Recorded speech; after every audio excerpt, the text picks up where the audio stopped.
All right, let's get started. Tonight we are going to be going through the COVID-19 data set that Johns Hopkins University publishes. You're familiar with this dashboard. Everyone has seen it many, many times. What we want to do, though, is try and get the underlying data to do some stuff, because you can see here, there's like really cool charts and graphs and things. But as with every tool, there's more that we could do with this. So you'll notice in the credits down here, it tells you there are accessible data sources. There's one on GitHub. So let's go click through on that. If you're here, stop by and say hello. We have case data for this, which is what we want to go after, and we want time series data, because time series data is going to be probably the most useful thing. So let's see what we got here. Deprecated tables. We want confirmed cases. I guess we could do confirmed cases and maybe deaths too. Let's stick with confirmed cases for now. We have, let's see. Oh, okay. So we have province, we have country, latitude, longitude, and then the date series. That's going to be fun. All right, let's go and download this. It's a lovely CSV file. Charming. All right. Paste that in here. COVID data.csv. Okay. Let's switch over from COVID data to our R environment. Make sure we got the data. Yep, looks good. Time for a new file. All right. Put our data folder there. And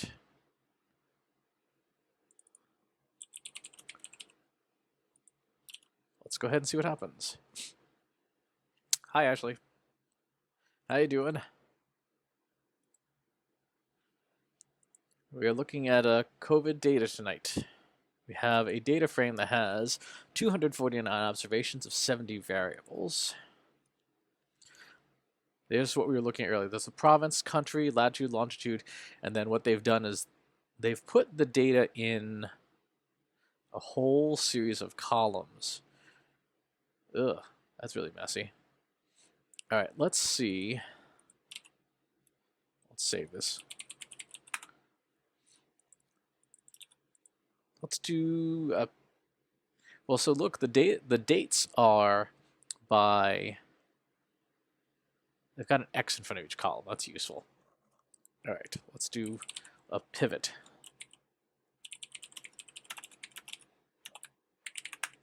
Let's do pivot longer, and we want to, the columns equals starts with, and all the date columns start with an X.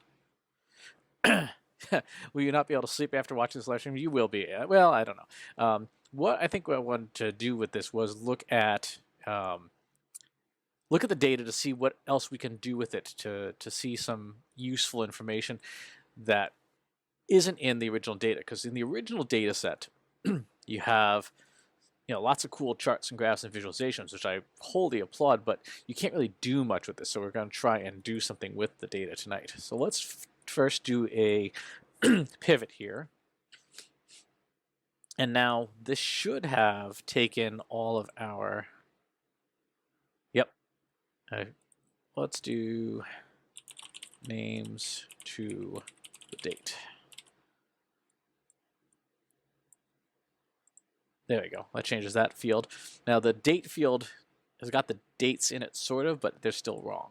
So mutate, and we're going to go change the date field equals, first let's get rid of that X.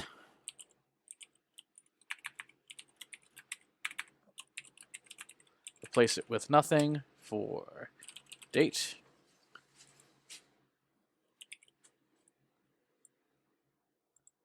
Good. And now let's do a second mutate. We should just do it right in line here, and we're going to do equals, we're going to change the underscore to a slash in the date. And then a third mutation, the date equals, what do we got here? This is in American, so it's month, day, year. Now, if we did this right, this is going to do three transformations to get rid of the X in front, turn the underscores into slashes, and then there we go. So now we have date lines. Let's take a look at that. So now we have country, latitude, longitude, the date, and then the value. I want to rename value too while we're here. Cases equals value. So with this pre-processing, we've now been able to identify, clean up this table. We have 16,000 lines of data by country, latitude, longitude, the date, and the cases. So now let's look at, just do America.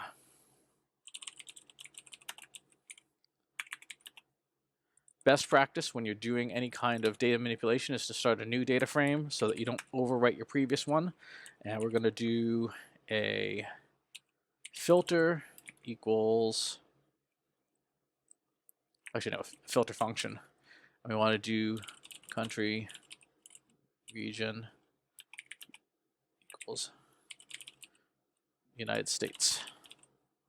Let's see what we get.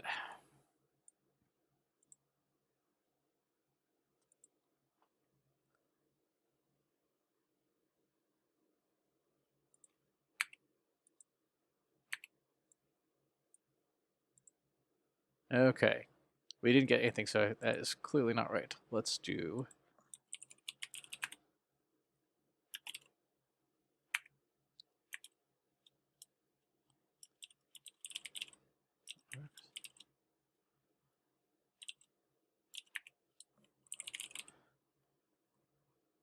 United Kingdom.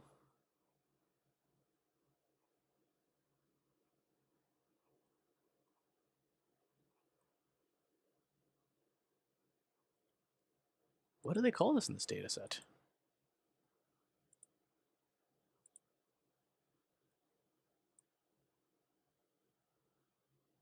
Switzerland, Sweden.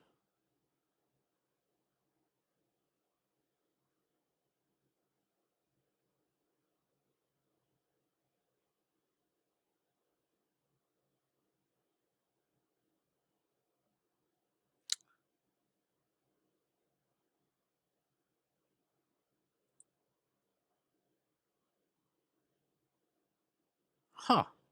Why is that not in this data set? Unless, for some reason, Johns Hopkins is storing the US data in a different location. Yeah, it's not in the global series here.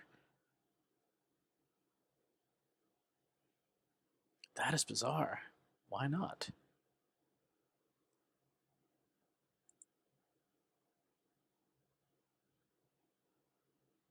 Province name, US, Canada, Australia, data sources.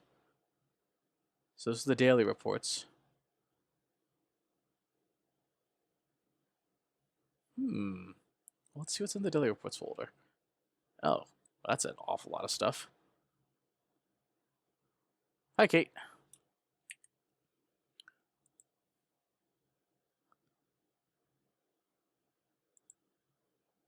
Let's see what's in the upcoming changes series.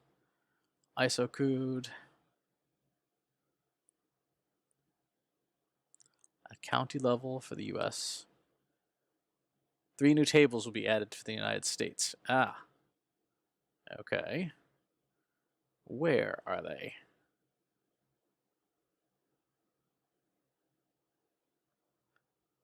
Yeah, I think it's county and city for. And the New York Times says county level.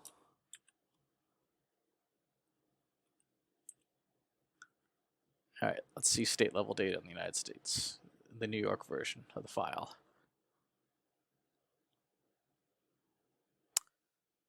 Well, that's a much better ordered table anyway. Let's just use that one.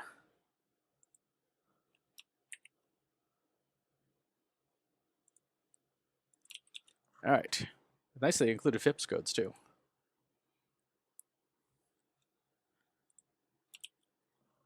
So let's take that. We won't need any of the, there we go. So we don't need any of the mutation data.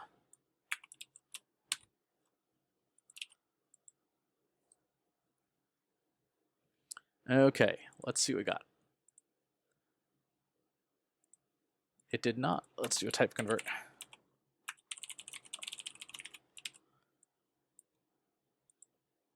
All right, so we have dates now, FIPS code, which we don't need, cases, and deaths. All right, so let's do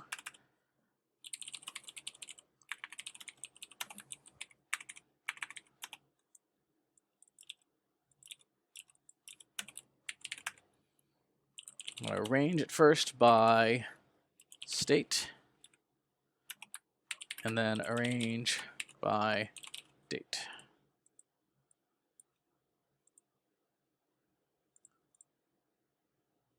Okay, and now let's do one for that's national.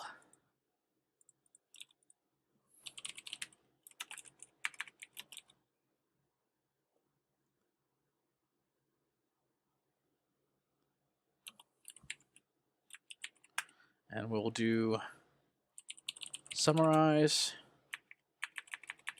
Let's do a group by date.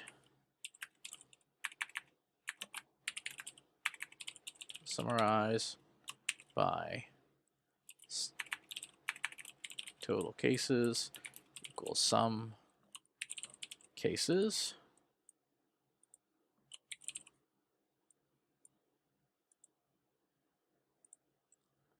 That looks better. So we have, all right, good.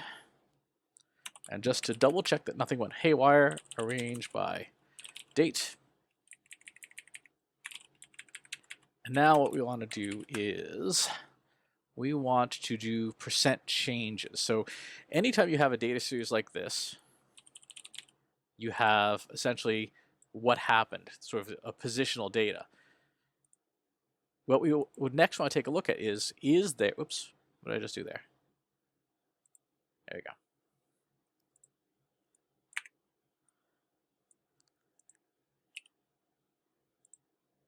All right, so we have our national data. And what we want to do is look at how fast is something increasing. So let's add a percent change equals, let's see, cases divided by lead of cases minus 1 times 100.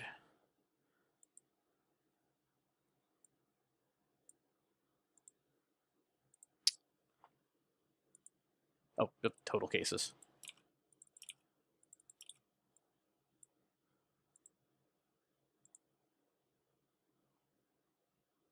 That's all right. Or screwed up order of operations.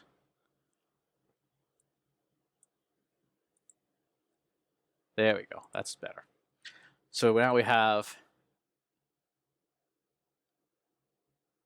lead by cases, 0 change, lead.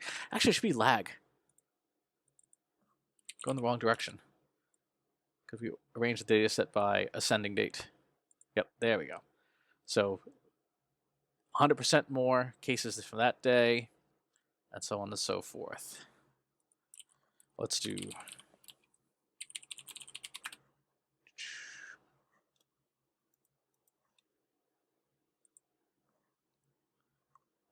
is ggplot loaded? Let's do a ggplot data equals national df aesthetic. X-axis will be date. Y-axis will be percent change. And our geometry will be a line. and our geometry will be point.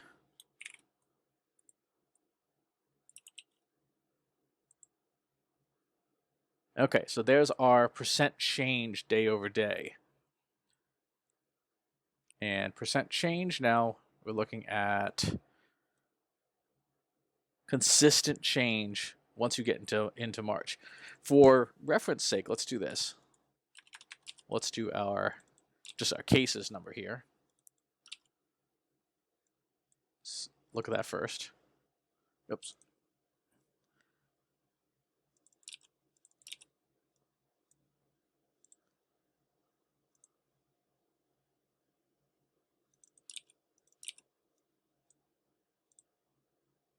So there's our total cases. That's what you see on the Johns Hopkins chart, which, by the way, is terrifying to look up. And now if we go, let's label that by day. And now if we label this percent change. So this is the equivalent, for those of you who don't remember, this is essentially a first order derivative function. So instead of looking at the total number of cases, looking at how fast is something changing. And a first order derivative is, it's equivalent of velocity. So if you have on a map point A and point B, the distance between 2 points, the subtraction of the two over time turns that into velocity. How fast did you go? Now, if we want to take this and do another derivative, you could actually do what's called a second order derivative, which would be your acceleration, which is what we want to do next. So let's do, I'm going to do a mutate on acceleration equals percent change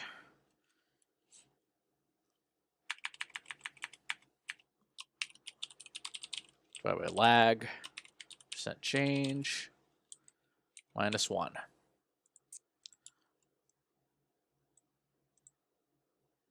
Duh, can't type. All right, so now we should have an acceleration number. Let's take a look at that. Yep. All right, now let's do acceleration. So the derivative of the derivative means how is this going faster or slower? Is the speed itself changing? And now this time, instead of percent change, we want to graph acceleration.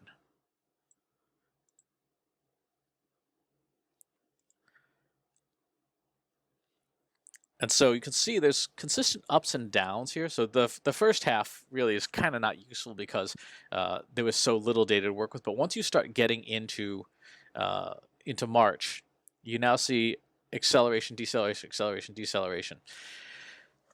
What this means is that we still are having trouble containing this thing, right? Because your acceleration in a fair number of cases is over 0.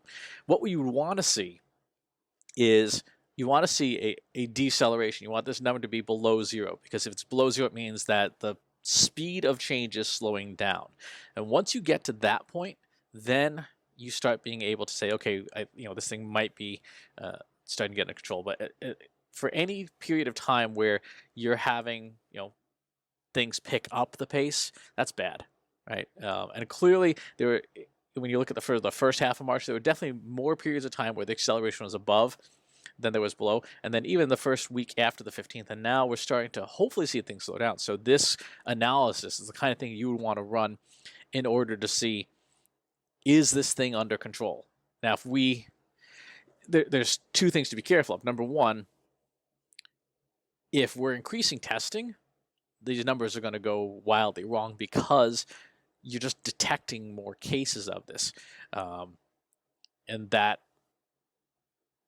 it's better to know than not know. But it will throw off this analysis because that there's going to be more cases. So that's one aspect. The second aspect is that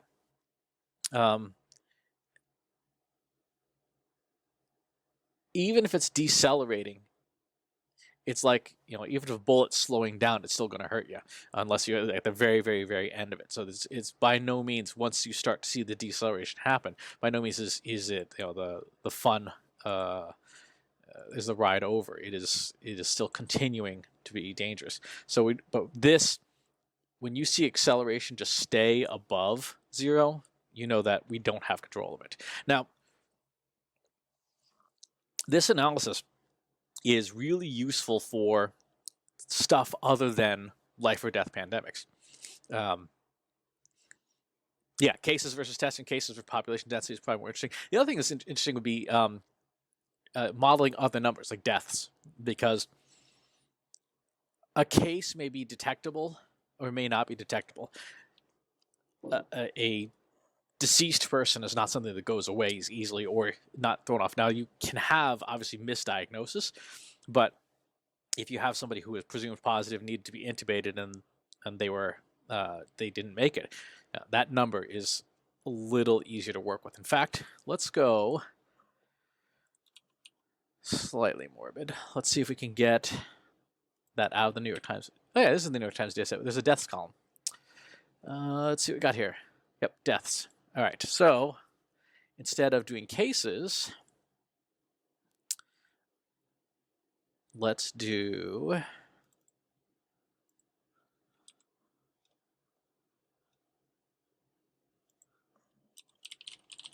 equals sum deaths.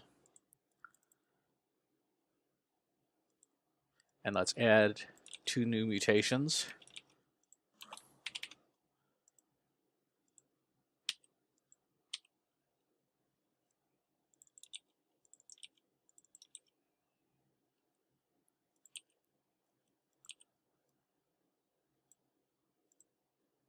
All right, so now we should have columns for deaths. So let's look at those numbers. So here's our death rate. Woof, that's something. And then let's look at our percent change deaths.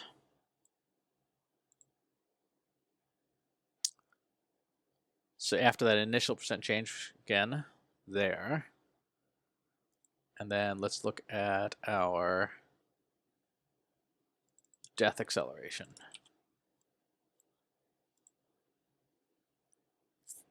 Zoom that open.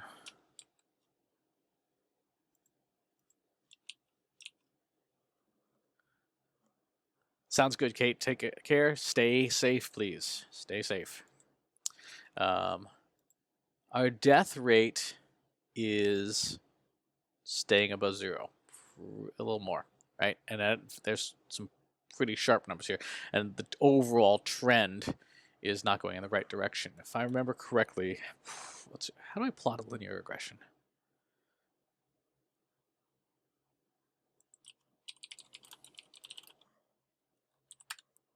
See if I can remember how to do this.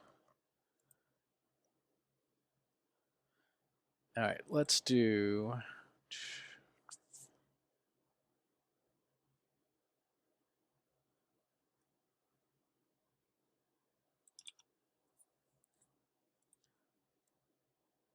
Can I just slap a smooth geometry on this? Let's find out.